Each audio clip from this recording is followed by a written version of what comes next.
Hello, Esoteric Nexus. Why, hello. Welcome to another live with moi, Whitney, and Braden. Hello. Today we're going to continue on our starts from last week and just go with the flow today. Take it easy. Talk about life and what we've noticed along the way. So, how are you doing with your project? Well, mine is going to take a while, you know. I have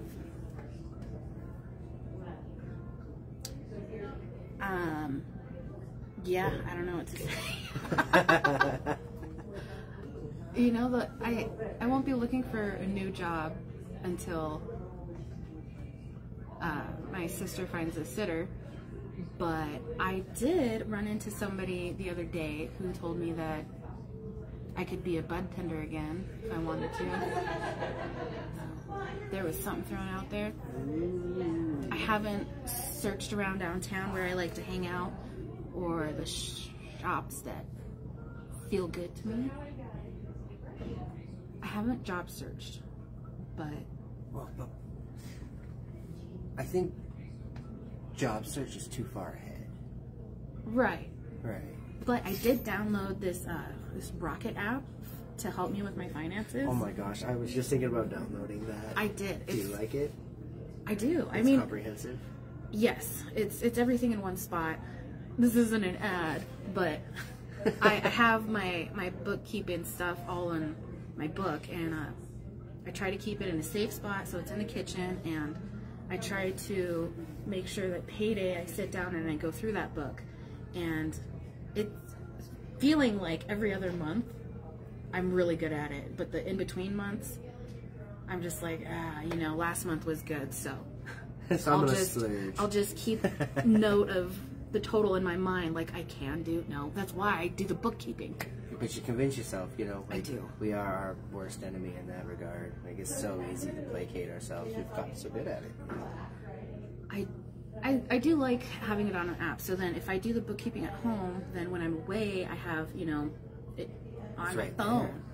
And it helps set up a budget, and that is my first step to creating a savings plan. I want to do this. I don't know so much about the savings plan per se, but the Rocket app, that definitely tickles my fancy.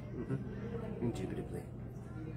Yeah, so I can set up the budgeting on the app, and then I have a separate savings goal. I haven't put savings in it yet, but I started, and it's there, and it sends me notifications all the time, so I'm like, be aware all the time. You're spending. I like hey, you're spending. Did you know that you've gone over this month's budget? Like, well, we're just setting the budget, so this isn't fair. When I downloaded the app, it told me that I've already gone over my budget. It's the what we talked about last time that we were here. The whole I don't know. I had a brain fart. Anyway, carry on. It may come back. It may not. It is what it is. It must not be important if it disappeared like that so suddenly. Well, like a stupor thought. No, I feel that. I feel that happen all the time. I hate when that happens, especially when I'm looking for like a book or a movie, and then I'm stuck until I figure it out again. Because my mind doesn't want to keep going. The Rocket app on the phone, and it told me I already went over my budget right after I downloaded it. Right after I downloaded it. But you know, that's like to be expected, right? Because like that's the whole point of downloading that app. So really, like the question is like, how much over budget were you? It tells me. And was it a surprising amount? Or was it within reason? That's a good question. It wasn't over a crazy amount, but it didn't make you the fact that right? Yeah, because I hadn't set a budget yet, and I thought I still had play money. So I mean, if I really think about it, I also didn't like physically pay my bills except for the ones that auto come out, and I'll be paying them with this check, but knowing that I hadn't done them yet for this month, I was like, well, I suppose if you take that into account that I haven't paid the bills, then I suppose I am over budget. Well, see, but that's good to know. So then, like, you know, you're not like super overspending on your budget, right? Like, even though you don't have a budget set, like, you are within your I knew I was means, going to right? download this app, so Yeah. I was like preparing myself for it to look pretty. Me trying to do that for an app. Well, it's just a way to convince yourself that you're like doing as good as I'm you doing think okay. you are, right? Yeah. I mean, I started it, so But whatever. you, well, and like, since it's not an astronomical amount, then that means that like you've already got a good foundation for what you're trying to achieve. Like, you're in a good space to be able to make this achievable for you. Yes. There's no other kind of there might be things along the way that you realize you need to like go back and work on and fix, and it might be related to how you felt as a kid or what have you, but like, for the most part, you've got a great foundation. So what you're building will actually stand the test of time if you don't rush through it, right? So that's exciting. And we need to schedule an appointment with our realtor to sit down, so that's another next step to the whole thing. Like, it's becoming real. It's gonna take freaking forever, but that's okay. I'm not ready yet. It feels like it's gonna take forever because I'm looking at least a year out. Well, and that's forever away, dude. Well, I mean, I just scheduled an appointment for my kid that's 6 months out. She's like, do you want the paper? Like, why? That's so long out there. I'm not gonna have that paper. you know, but like, so like, but that's with our current selves, right? Like, that is the projected trajectory of our accomplished goal. Like, we see it in a year from where we are at today, right? So maybe along the way as we progress, it would be good to like take a moment to think about your progression and ask yourself, where I'm at right now, how much longer do I have before my goal's complete? Instead of saying, oh man, I'm 6 months into the year goal that I set, it's all right, I'm at that 6-month marker, and based off of what I've accomplished, how much longer really do I need before I'm ready? You know, I feel myself saying I'm not ready, and the fear, I don't know that I'd call it fear, but anticipation, anxiety, excitement of it, and it makes me think of that, I don't know what to call it. I want to call it superficial manifestation, where you just envision yourself in there and then it happens. But I mean, you know, with all the actual steps in place and actually having the momentum going forward and taking the steps, I feel like it would probably help to do the whole, like, envision myself to make it happen. What would me in the future that is currently in the process of actually buying a house or picking out a house have then that I want now? Like, financial security, a good budget that I'm using and sticking to. And I can make that happen now, and I can make it, I can create that, I can bring it into fruition, I can manifest that now. See, and you know, like, what's beautiful is, I'm so hesitant. Well, here's something that might change that. Like, once you've got this step underway and you've got the ball really rolling, you know, I think around that time is more when you're going to see job opportunities, if you will, or opportunities to make more and bring more for your vision of having a house to come true faster. I think that'll come into play then, because you'll have built the foundation for the money. Because like people say, it doesn't matter how much money you have, if you don't have any kind of respect for your money and control over yourself and whatnot, then you're just gonna piss it all away. Right. If I get my budget and everything and you build your steps, you're down building now, and I'm habits packing that snowball together right now, then by the time that I do get the job that I want, I'll have already, you know, packed my little snowball and sent it going, that it'll easily fall into place when I get the job that I want. And the job that'll come to you will be a job that is going to funnel all of that money that you want to spend. I like this momentous. That's what it is. You're building it. I feel it. And then the energy comes, it picks yours up, and then it pushes it out into the universe, and it comes back around. And then, but like, think about it. Like, we really jumped the gun. There's a guy, Aristotle or somebody of the like, that says if you don't have to make a choice, then don't make one. And really, what he's trying to say, or as I perceive it, is if you are hesitant, if you don't know the direction you need to go in, you don't have to just settle on a choice right then. It's okay to wait and watch and see things play out before finally making a decision. And if you don't see something and you're forced to make a decision, well, then you're gonna make a decision and life's gonna go on anyway, and that's just the way the cookie crumbles. But jumping the gun, you might be taking steps backwards unnecessarily. You know, because you're choosing to try and control your own manifestation that's coming to you instead of allowing to just be a part of the process and watch it flow, right? So you might have this big urge to have a job right now and get all that underway, but you recognize that you want to get your financial self under wraps, and you can do that better when you don't have to focus on a job and home and yourself and this budget, right?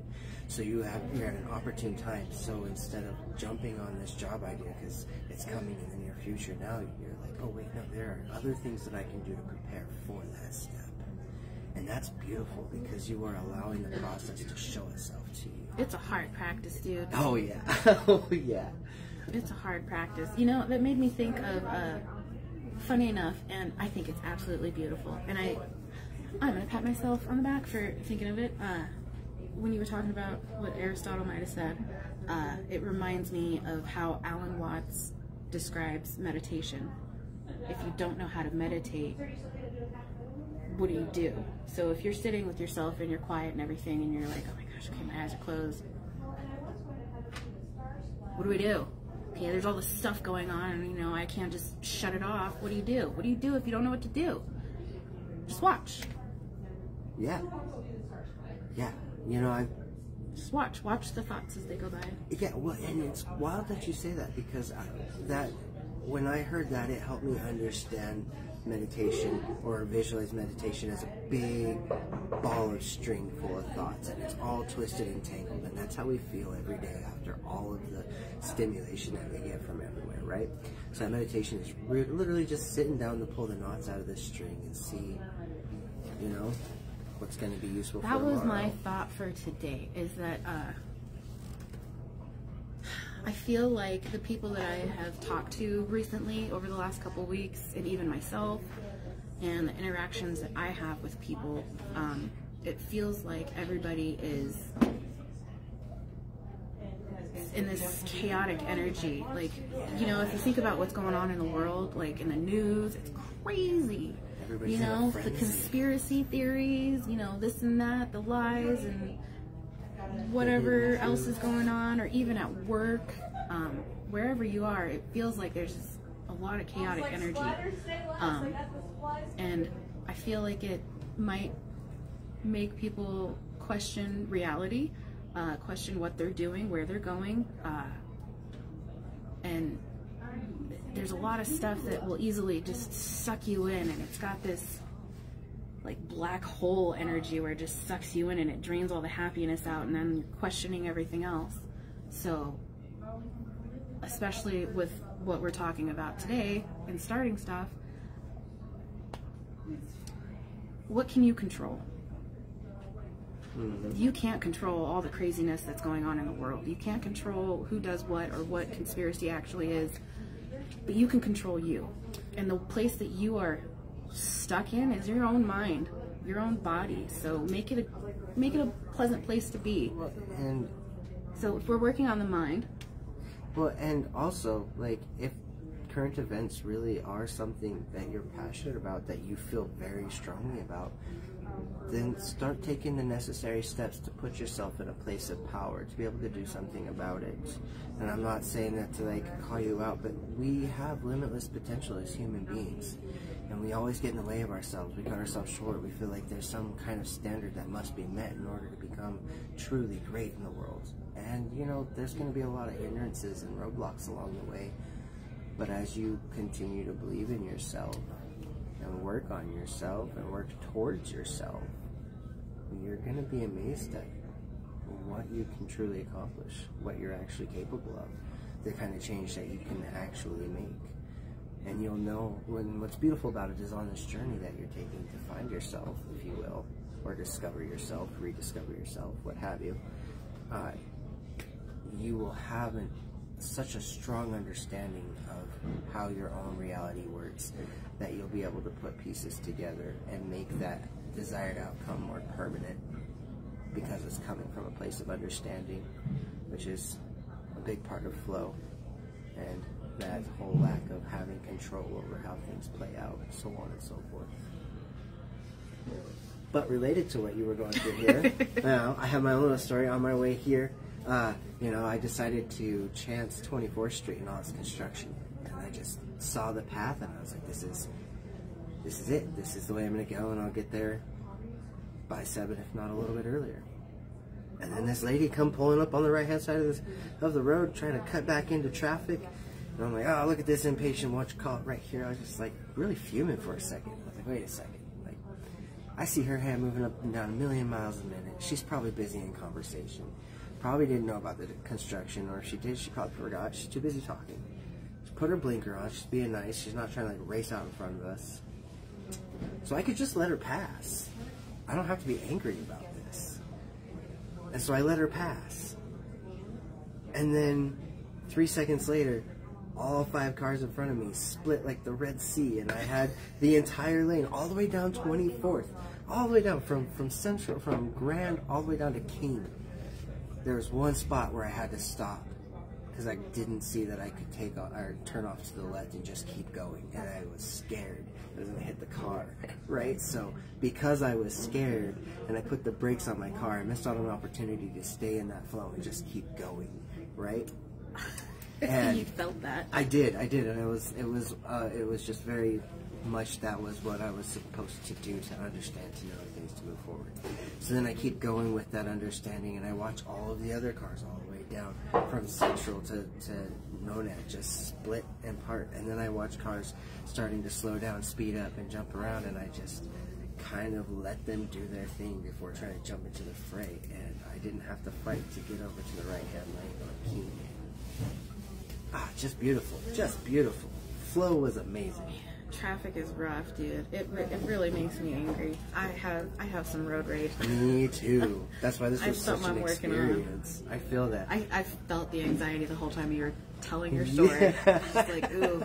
Yes. Ooh. And she waved at me. She was so nice. She like put her hand out and did a big wave for letting her in and whatnot. And I was like, oh yeah, see, I was right. I totally, like, man, when you assume, you don't realize how much you assume until you catch yourself assuming. And I could have made an ass out of myself. And then if I would have cut in front of her... I had an experience like that too. I was talking to someone and they were making assumptions about me and my husband, and I just listened to some of the things that were said about me and the assumptions, and it felt so black and white that I could identify quickly that they were assumptions, and I don't need to take offense to them because obviously this person doesn't know me. Yes. Otherwise they wouldn't have made those assumptions, or if they really wanted to know, they would have phrased it in a question, but it wasn't that way. You are like this, you do these things, and you and your husband have this kind of a relationship, and I see it. Oh. Wow. Well, I don't even know what to do with that. I'm sorry that you feel that way. Because Hi, Warren. How are you? Hey. Yeah. I gotta meet my friend Taylor really quick, but I'll come give you guys a hug. All right. It comes and it goes, it goes. It's so good to see you. Yours growing too. Yeah, I'm trying to get the pony back. Hey, how are you? Yeah, good to see you guys. We just finished a room study here, so. Oh, right. I'm just getting into the rooms. So. Learning about rooms. Oh, yeah. I'm gonna have to get a hold of you about that. You have a good night. Room study, that'd be so much fun. Yeah. I just found an opportunity I'm gonna jump in on. Ooh. Yeah. Yeah. That was Oren. He's an old time He used friend. to be in the original meditation group that I was a part of. It's funny, I went to church with him as a kid. Mormon church? Yeah. No. Yeah. Oh! The plot thickens. Dun, dun, Wow, dun. I feel like I might have known that. Yep. Pretty sure I've had this It's just so conversation weird to before. think that some people start like that. Right? It's crazy. I know to watch. lots of people were quite surprised when I said that I started out Mormon. I know a lot of people. I don't know. People are like 50-50 with me. Some are like, no way, and other people are like, oh yeah, I see it. I'm like, okay.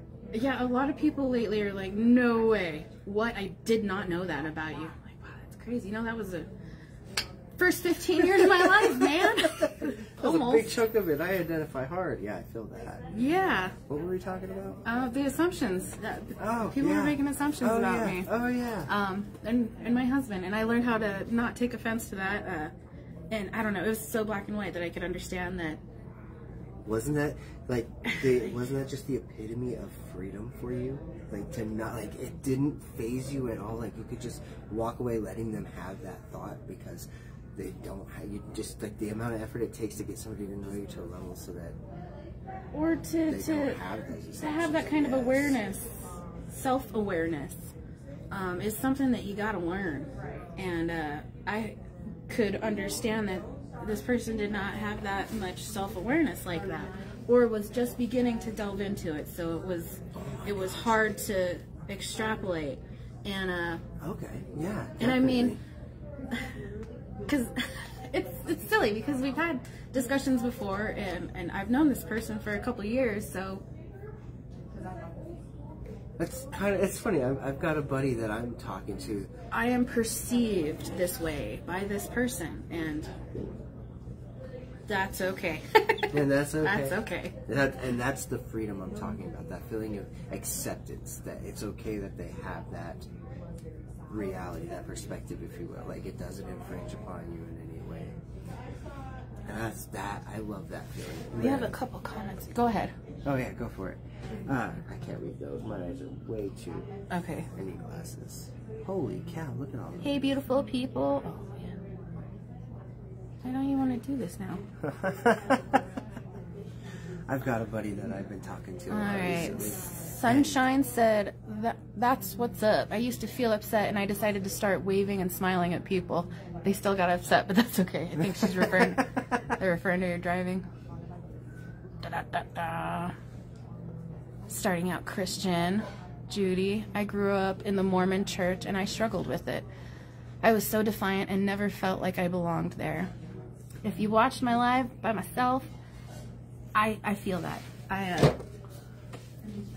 I wouldn't say I didn't feel like I belonged, as in I didn't feel shunned, but I felt like I just made people feel so uncomfortable with the questions that I asked, and it kind of put me into this little bubble that they try not to let other people be a part of. But I don't know. I had a weird relationship with church, man. Like it's wild to hear how you perceived church and how it was for you growing up. Like I just assumed that everybody kind of felt the way I did about it. It was some place to go, and it gave me good food for thought. And the people were weird because they couldn't understand the questions that I was asking. They made me be quiet. And I don't know, that's all it was to me. I didn't just waiting for the day. I absolutely felt that you weren't allowed to ask questions, or if you asked too many questions, it was like you were brain fart. It was like you were questioning God himself. Yeah, you were like questioning the authenticity of God in a way, or the credibility. It was almost blasphemy. That's like, fair. What are you talking about? I do recognize that. I always played it back to him though, like, but haven't you ever thought about this? Like, have you read the Bible? Obviously you haven't. Have you read the Book of Mormon? Maybe you'd have clear understanding. Even if they did say that, I would look at them and I'd ask them. Theys, and thous is so easy for my 9-year-old, 10, 11, 12-year-old brain to understand. I ended up having a debate with them. I like to argue with them about it. I didn't care that they didn't want it. I don't know. But you know me. I like people being uncomfortable. It's this weird. You were also a man. Yeah, that's true. That's true. And I was a tomboy of a girl, in church. I did not like wearing dresses. I wanted to wear pants. I wanted to pass out sacrament.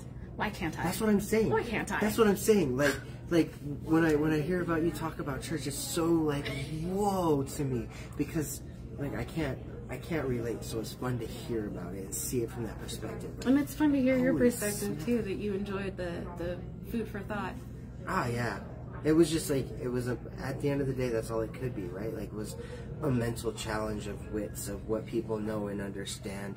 And the only agenda was to get more information. It wasn't about winning or being better or being smarter. I just was like, I just want to pick people's brains. I want to make them think. I want to see them stutter thought, because then they're going to give me something juicy. And then I can do something with that. And I think that stems from my grandpa. Frustrated me. It really upset me when people couldn't answer my questions, or when they were upset by my questions. Because it was like, you need to be the child that is quiet and just go do that. See, and then it let me know. I got in trouble for asking too many questions. How can I find a way to get these questions answered without second guessing God?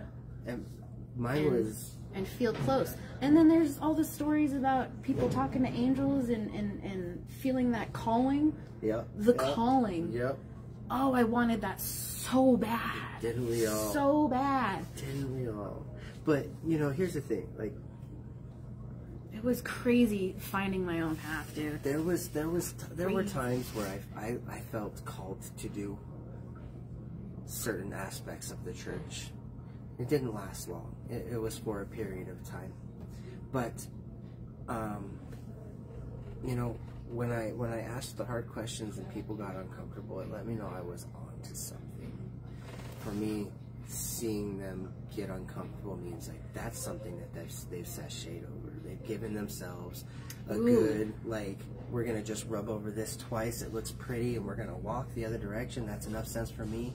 It's all surface. Mental note, this is something that keeps being done because the people before them did it like this. So we're going to keep doing it like this. Yeah, well, we don't know why, but we're going to keep doing it. And that's like one of many excuses, right? So then it's just challenging each excuse until they either give up or they contemplate it. And what's cool is the ones that give up, that get frustrated, that like bite at you, they're the ones that come back to you a couple months later and they're like, you know, it's been on my mind a lot and I've come up with something. This is what I think it really means. And then you get some good stuff, you know, and then there's more back and forthness.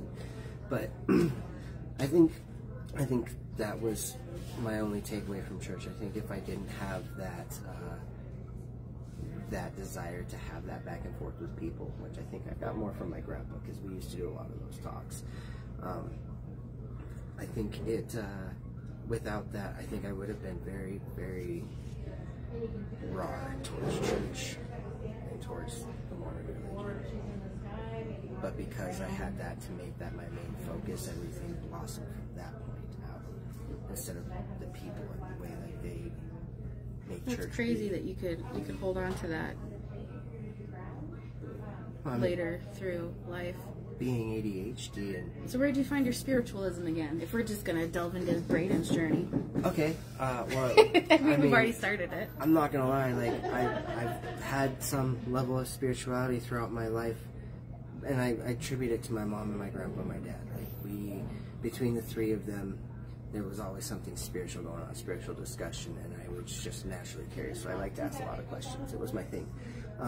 So church kind of propelled that, perpetuated that, because there were people that would converse with me back and forth.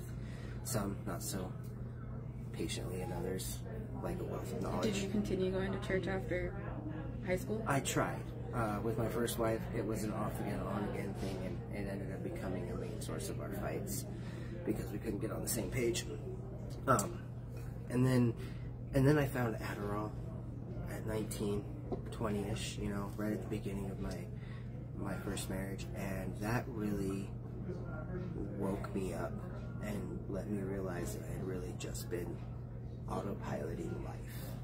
Like, it doesn't matter that I got to be in the spiritual realm of things growing up, because it was literally just, it was superficial. Even the deep stuff was superficial. It wasn't lived, it wasn't understood, it was just ideas and theories that I tapped in on.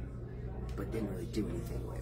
Wow. So then I hit Adderall at 19, and that really took the fog out of my brain, and it started helping me start looking at myself. And then I started working a little bit there on myself and trying to be more self-aware, and I geared that towards work. So I became a big workaholic. I got really good at work. I got really good at perceiving others at work. Manipulation ensued from high school all the way through until I was like 25. I was I wouldn't say overly manipulative, but I was not as honest with myself and with others as I would like to say that I was. And I lost a lot of friends along the way. It's a lonely path. You get a lot of what you want, but the satisfaction of what you get is it's paltry. It's not worth it.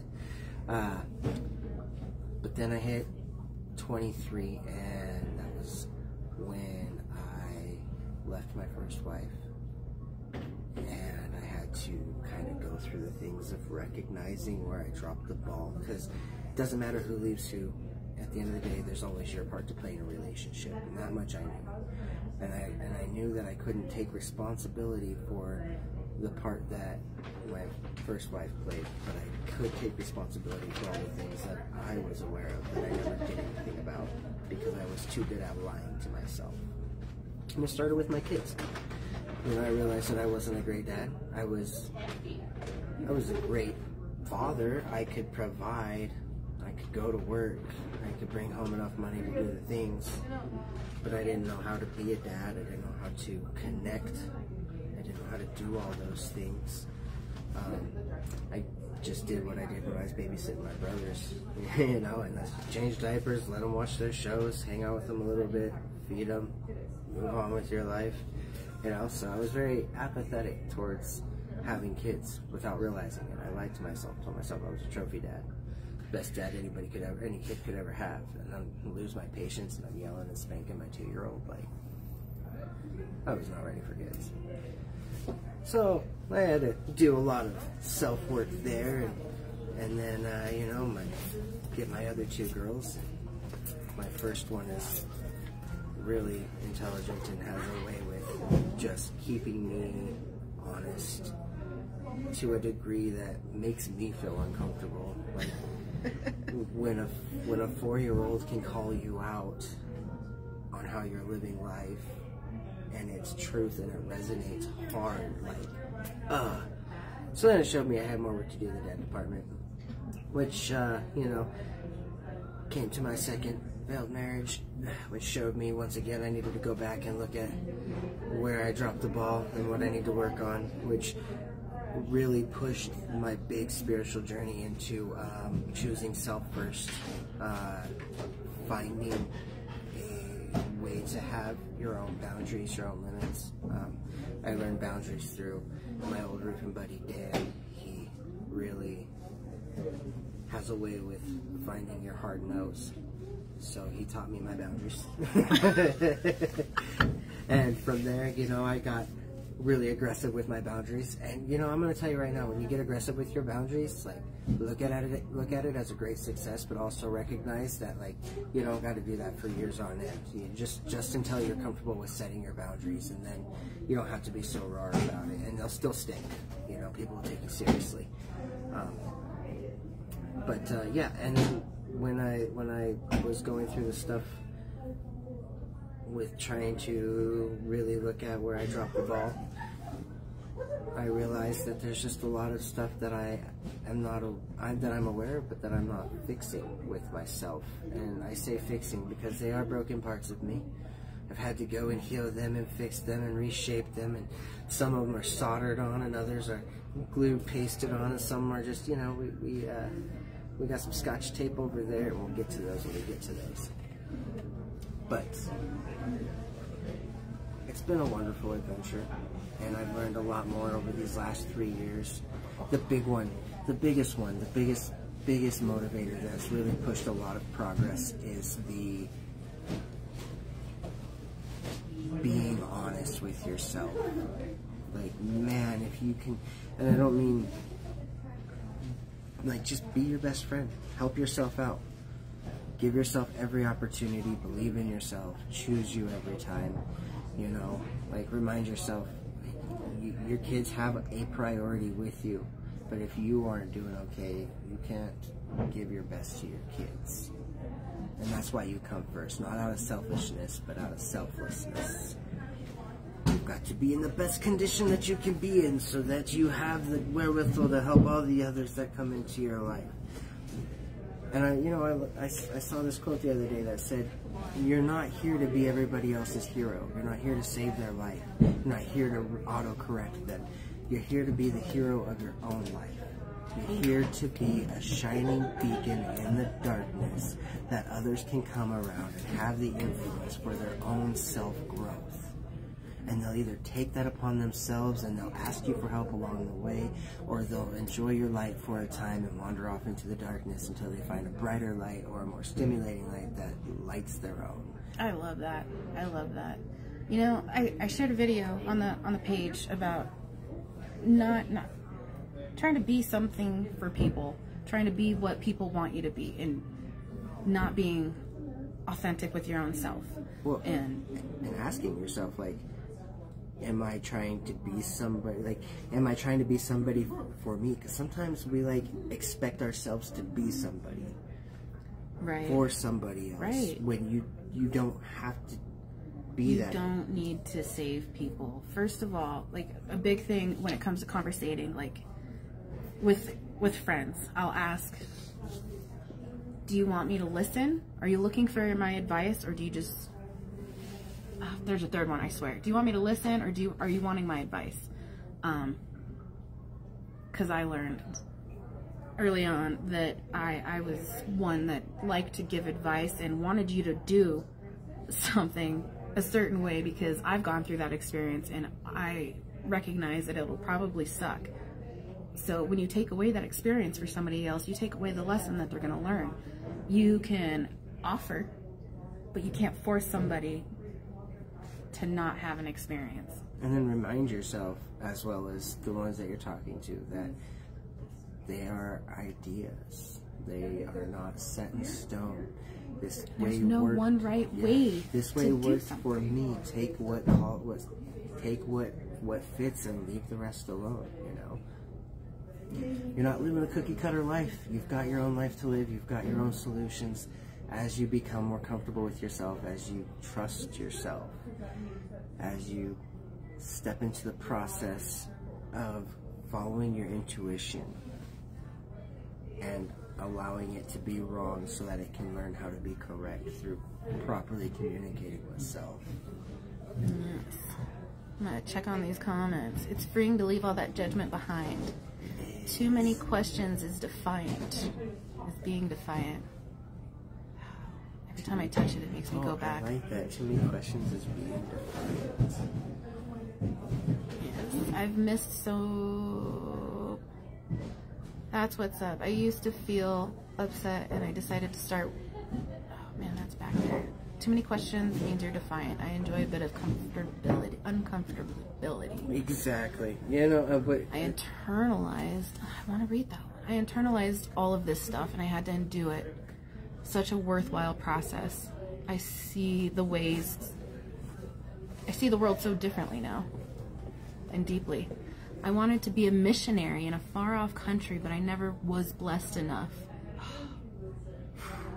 There's a lot of pressure to be a missionary when you get older, or you need to get baptized when you're 7. And I swear it was 7. Well, maybe it is 8, but whatever. There was a number on it, and if you didn't get baptized by that number, why not? Something wrong? Everybody else gets baptized at that time, you know? Maybe you need help? Do you need some counseling? Why wouldn't you get baptized at 8? Do you not understand this is for your soul? It's scare tactics. Ugh. Yeah. True. I definitely experienced that. My grandfather, because I told him I didn't know if I wanted to, and then my grandpa had to talk with me, and then I don't know. I just felt like, all right, I must do it. It must be the things. I was supposed to go on a mission when I was 19, and I wrestled with it a lot back and forth, along with the garments they ask you to wear. Like, that was a hard one.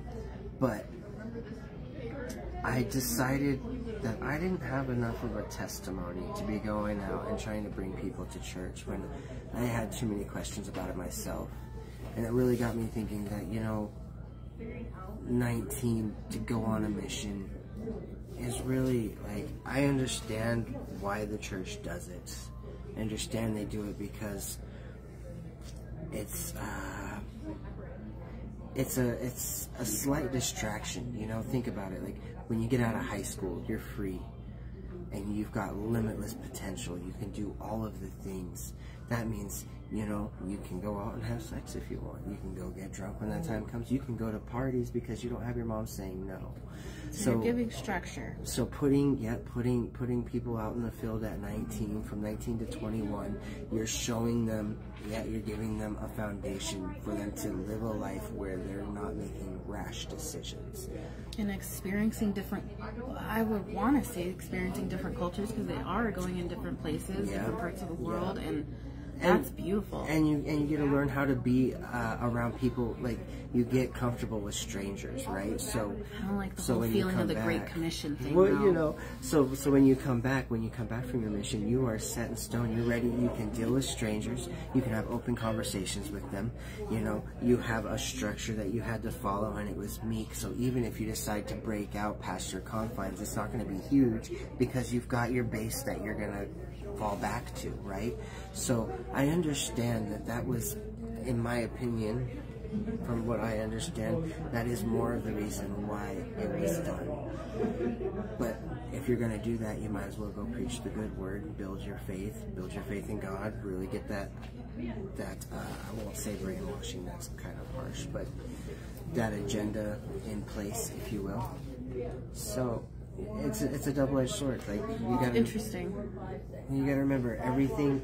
Just your experience, your spiritual journey, and everything that happens will have more than one reason behind it. Think about anything that you want to do in your life.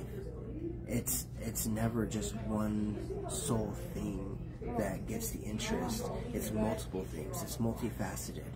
There's always any kind of agenda is going to be a double agenda. Now, it doesn't mean that you have a hidden agenda. I missed how things related. I don't even know how to explain that. I really enjoyed outside of the church, and funny enough, I really feel like going through the whole failed marriage thing and whatnot between the both of us was a huge turning point. And you know, if I'm gonna be alone, I'm not gonna have somebody else who's making my life harder, or I feel like my life isn't getting better with this person. There's great growth in things. Then what do I do with me? How do I find a comfortability in my own body, in my own head? Like, if I'm not concerned about how I'm affecting another person, and I'm just in charge of me again. And what does that look like? Yeah, what does it feel like? I've never lived alone, like, until my second marriage was done. Like, I've either been with my parents or with a spouse. Like, living alone was new for me. I loved it. It was the most freeing experience. But also, when you have nobody else in your space, you have a lot of downtime. Yes. You know? Yes. How do you get comfortable being with your own thoughts and whatnot? And you know, I feel like there's a lot of pushback with meditation because it seems so ritualized.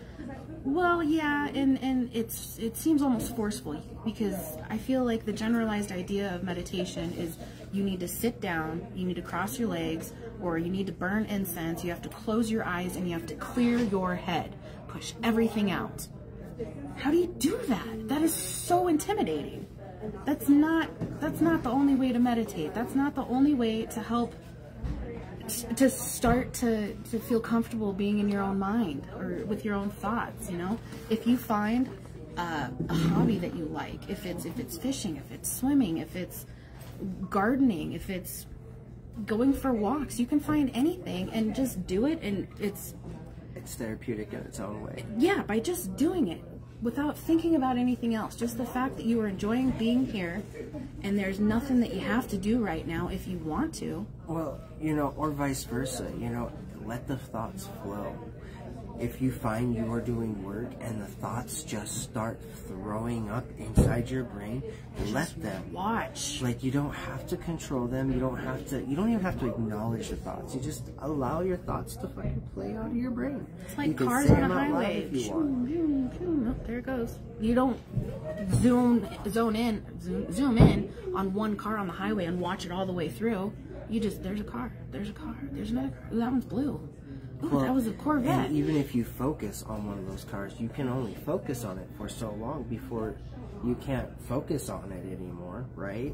So it just goes to show you, like, think about it. If that's how our thoughts really are, if they are like passing cars, then these thoughts, okay, this is my own little brain thought, but these thoughts don't come from you.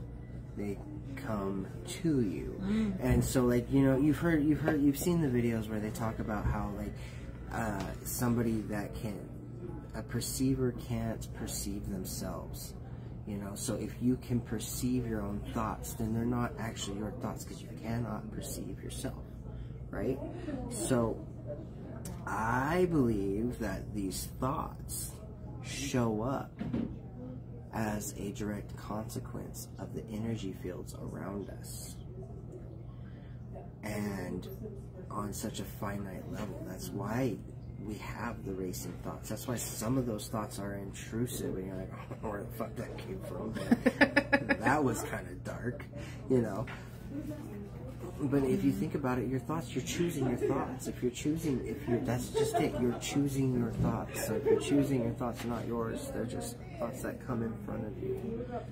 And if we really are living on multi-dimensional planes, some of the thoughts that we have may or may not come from extraterrestrial beings. It may be their way of communicating with you. What if we are doing communication all wrong, and we think that our thoughts are the way that we are talking to people, but really and truly, we're using borrowed thoughts from other beings to communicate our own thoughts. Like, oh yeah, that thought, yeah, that sounds exactly like what I got going on right now. I'm gonna spit that right out. That's a rabbit hole. Right? Or you can take it philosophically and say that they're learned thoughts or habitual thoughts that were created, you know, through childhood. Well, and think about that, like that. And you learn how somebody else was talking, and you pick those up, and then you learn to talk to yourself that way, and then you learn more. And as you make them habitual, you have created an infinite energy source that correlates to that belief structure. And you gotta break it down when you become an adult. And you gotta reinstitute different. Well, and that's why it makes you so tired while you're trying to break the habit. But that's also why the habit is so tiring, because it's tapping into your own energy flow, and it's going through a filter to create the energy to create the thought, for it to be stuck habitually in your head, because you played that energy out so many times. Your body's like, oh, you must want that. I'll create that for you. And that's also why different parts of your body are affected based off of the thoughts. That's how I think the neural pathways in your brain go, because when I think of building new neural pathways and the ones that are stuck, you get in a rut because you keep using that same pathway. That's where I go. So I can see that road blockage, that energy you keep doing. It's like well, I wouldn't even call it a road blockage as much as like its own power plant. Well, yeah. And it creates that type of energy. In my head, it's a ball. Oh, okay. It's a ball, and it's blocking the way. Okay. You need to break it down because it's blocking the continuation of building a new thought pattern. Mine is like the Batman signal, the bat signal. But it's like correlated to a different color based off the type of energy that it has to produce. Ooh. Quick, put the red lens in. Hurry, we gotta switch back to the yellow. Oh no, the blue. Where's the blue? We can't find the blue. We got purple. Let's try it. And then as you break down your triggers and your traumas, you're breaking down those energy shells, if you will, those energy towers, and you're reconstructing them to become efficient for you instead of taking from you. Because they're supposed to be perpetual generating. Like, we are perpetual energy, right? We're an infinite energy source. Yes, I mean, that's why there's another video that says that's why we don't have to force things, because you are your own power. You have your own power. Why do you need to force anything? You don't. You just got to understand your own power. And once you understand its flow, then you understand how to flow through life, and then destiny and fate and all that actually makes sense, and it doesn't feel forced. It feels followed. and it's following its own path as well as yours, and you get to co-create it and build it in front of you, you're still following a destiny. You still have an end result. You just get to pick your own path to that end result, and you get to have as many experiences as you choose along the way. So it doesn't matter if you have a predetermined destiny in this life. That doesn't keep you from being able to live the life you want to live. Eventually, that predetermined destiny will fold into your current way of living. And if you want to become your ultimate you, then you will realize that destiny at some point and embrace it. Ooh. Spirit message. That was so Sunshine Sparkle said, I was terrified of setting boundaries, and after I learned what they actually were and how they worked, I started implementing them, and they taught me so much. And the toxic people started weeding themselves out. Yes. That's the best thing about setting boundaries, dude, is the people that are making your life harder they're pushed away. What does your boundary visually look like? When you say boundary, what picture pops into your head? It's like vines of a rose bush with a bunch of thorns, like, stay back. Mine, stay back. Mine is a green laser that just like will instantaneously run into whatever little thing needs to be just it's just gone. Yep, nothing left. But that's what I see when I see boundary, just a green laser. And what's beautiful about it is people that understand the boundary can cross through the boundary without the laser doing anything. It's then a harmless green laser. But if there's ill intent, it's solid, it's hard, it's like a lightsaber, and it obliterates all. Judy says she pictures a fence with no gate. Oh, no gate. No gate. I love that. I love that. But then, okay, yeah, oh, yeah, duh, that's the part of boundaries. But how do they get in? Exactly. There is no bend to this boundary. I'm not going to curve it for you. You guys, I'm not going to say you don't apply to this. No, it applies to everybody. This is another tactic that you can use in order to set your boundary. As you find your hard boundaries, find your visualization as you're saying the boundary. Picture the words that you are using that is the boundary that you are setting, changing into the picture that you see in your head when you say the word boundary. Shoot me a message, Judy, if you have a private question. If you don't want to post it or nothing, hit me up. I'd love to talk. Dun, dun, dun. My goodness, this was a good one.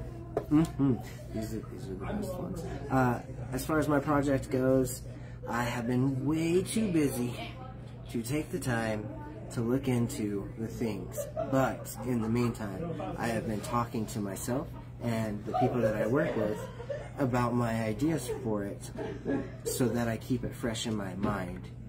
And as soon as my busy season is over, or as soon as I have a day off, I'm going to take a couple hours and start doing some digging and make a list. I'm going to start with the list and I'm going to check it twice.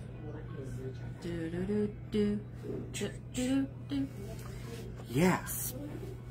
And that's pretty much all I got on mine. I would like to say that there's more progress. And I have been talking to people about possible clippings and stuff that I could get growing to put in my ecosystem, so I don't have to like buy all the things, limit my buying, or buy them from friends and family instead of Amazon, because it makes more sense. Trying to make a natural ecosystem for him. Yeah, one that a self-sustaining ecosystem, one that perpetuates itself.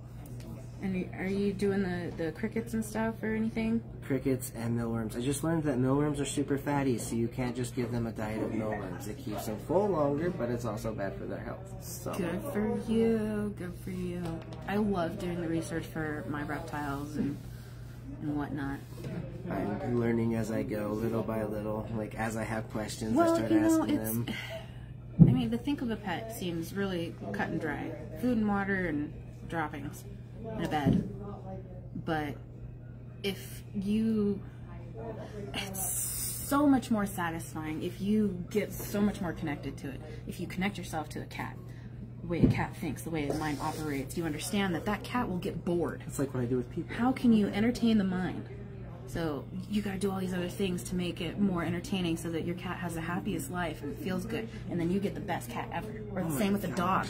What do dogs like? That's so How much do their minds effort. work? And I think that's why... Snakes. You know snakes get bored? I learned that. And it blows my mind that people keep snakes locked up in a little box because they don't need sunlight. And they don't need this and that to survive. They will survive for a while. But, like... to get the best out of your snake needs its mind entertained. You got to change up the things so it thinks. Okay. And that's why I want to do the ecosystem for my lizard, because he was wild. You know, I took him out of a wild habitat, and you know he doesn't have to fight for nothing. He has to want for nothing at this point, or she. But if I gave it a self-sustaining ecosystem, it could hunt its own food, it could climb up on branches, it could hide, it could hang out, it could do its own thing. Yeah. You know, and that's what I want. Especially because it's never going to get much bigger than this, and I can't do anything with it. It's too fast to like make it a pet, you know. But it could be a real nice start to having other reptiles in the future, because I swear reptiles are addicting. I love my reptile. I feel like I need another lizard. I can't go through the food fast enough, and my crickets die, and the mealworms, they last as long as you keep them in the Set fridge. up your ecosystem first before you get another one. Well, yeah, definitely. I'm not about to try and get it, because I want to, yeah. At the end of the day, I don't want to have to keep going to the store for Can't food. even think So about getting more reptiles. Oh, goodness. Got too many other things going on. Speaking of other things going on, we're coming up on winter, and the Witch's Broom was a nice hit, and I enjoyed putting it together, and I feel like I could put another thing together. So I have ideas for winter, for Christmas, or the winter solstice, or whatever you like to celebrate. I was thinking of doing a wreath, natural wreath. That would be fun. And I could separate things for like explaining a short little explanation of what each piece means for the wreath, like what oranges symbolize, or what cloves symbolize, or what the evergreen symbolizes. I'm just reading. Oh. I have to get real close. If you like those ideas, healing wreaths, yeah. Something to push you through those winter months that we don't have so much sunshine. And if we relate that to ourselves, if we're going through that winter season together, you know, the old beliefs die, and we carry through with the things that, you know, words are escaping me. I probably siphoning them all. I'm thinking some really hard thoughts right now. I got to thinking, like, I have a little bit of seasonal depression. It gets the worst in January, and it can be anywhere between 2 days and solid 2 weeks. It's rough. But I'm kind of wondering if seasonal depression doesn't correlate to being comfortable with being in the dormant season. I think we look at it more as stagnation, and because we already don't feel like we accomplish enough with our lives, we feel especially hard on ourselves in winter. Yes. And it's cold, and it's just an overall more sense of like slower vibrations of energy. Not necessarily lower, but they are slower, especially when you're experiencing the cold. Everything travels slower and cold. And being stuck indoors. And not getting enough of that vitamin D. Yeah. So I like that idea. It's not as social. Rebirth. I love making my own wreaths. I've only ever made a wreath once, so I have a bad habit of getting way out of hand with things and going crazy. Oh, man, but I still have some stuff from the Witch's Brooms that could be used for. And for those of you that can't be with us in the physical for that event, it'll be live. So feel free to get your own stuff and take part at your own dwelling while we do it. We'll probably hear them. Yeah. Last time I did it at Sacred Grounds, one of the management owner or people told me that they would be willing to let us use a bigger room, and we would be here for longer than an hour. So could get real crafty with it without having to be on such a small time limit. Ooh, that sounds like fun. I'm definitely going to be here for this one. I'm kind of bummed that I missed I'm out on the thinking brooms. December. I'm thinking give us some time to gather the stuff. If you want to gather some stuff and give it to me, I know some people would. If we're going to do it in December, we should do it at the like... beginning-ish. At the end of the first week and the beginning of the second week. Somewhere in there, because that'll give us enough time after Thanksgiving and right before we all jump into Christmas travels. That's a good point. That's a good point. So then, otherwise, we probably won't have very many people show up, especially December. That's everybody's doing the last minute Christmas shopping. Speaking of, have you guys gotten on your list? How's your Christmas shopping going? Mine sucks, but I'm not calling you out, just making you aware. Yeah. That's a good idea. I didn't want to do it so quickly to come to November. Yeah, no, that's right. Yeah, I'm not ready to do reads yet. I'd need some time to put it together, but I feel like December would be enough time to get the stuff together and talk to the peoples to get the space, and I don't know, include you guys. So feel free to give feedback. Yeah. And I guess that's pretty much where we'll leave it for the night. Thank you so much for all the interaction and the questions and the comments. And I hid behind the bar of things. that's okay. I kept moving it so you were in there. I know, and I just keep like, I don't know. Yeah, thanks for joining. We'll be back Wednesday next week. Until next time.